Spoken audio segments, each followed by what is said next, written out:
আসসালামু আলাইকুম বন্ধুরা, সবাই কেমন আছেন? আলহামদুলিল্লাহ তোমরা ভালো আছি, সুস্থ আছি। যদিও ভিডিওটা একটু আগেই শুরু করেছি, কথা বলা হয়নি, আজকে আমি ব্যস্ত ছিলাম। তো এখন হচ্ছে কি মাংস রান্না করবো, মাংস অ্যাকচুয়ালি তেহারি রান্না করবো। তো মাংস আমি ঠিক করে কেটে নিয়েছি, বেশি ছোটো করে নিই, খুব বড় বড় থাকলে দাঁতের নিচে পড়লে ভালো লাগে। তারপর হাড্ডিও আছে দু একটা। তো এই হচ্ছে গিয়ে মাংস, এগুলো দিয়ে একটু এই হাড্ডিগুলো চাবাই খেতে অনেক ভালো লাগে। আর এইখানে হচ্ছে গিয়ে মশলা সব তৈরি করা আছে, এইখানে সব বাটা মশলা, যেহেতু অল্প রান্না করবে এই জন্য বাটা মশলা অল্প।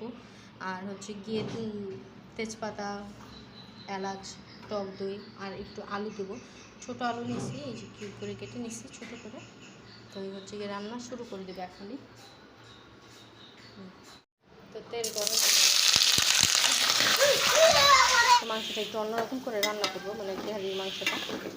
আমি তেলের মধ্যে মাংসটা দিয়ে দিছি, এখন একে একে মশলাগুলো দিব, দিয়ে তারপর এটাকে একটু সুন্দর করে ভাজা ভাজা করবো।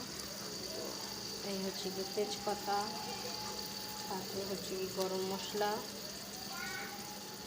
দিলে রান্নাটা খুব ভালো আসে। এই হচ্ছে কি মশলা,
মাংসটা সেদ্ধ হইতে আর একটু সময় লাগবে।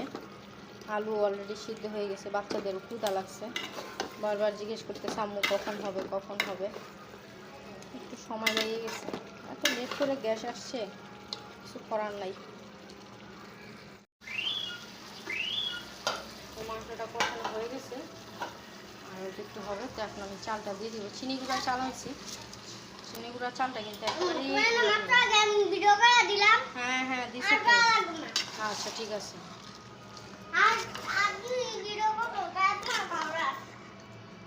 মানে আমি আমার সাথে এত ইয়া করে।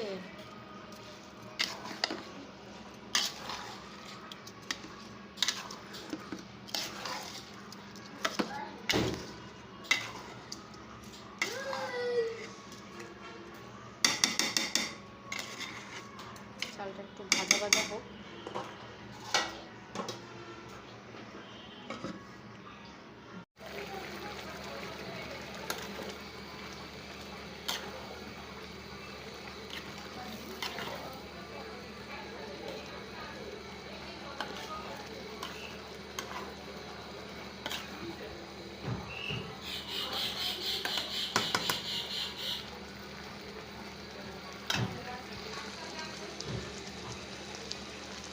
আলহামদুলিল্লাহ সুন্দরভাবে ফুটে গেছে, কত সুন্দরভাবে ইয়ে হয়ে গেছে রান্না।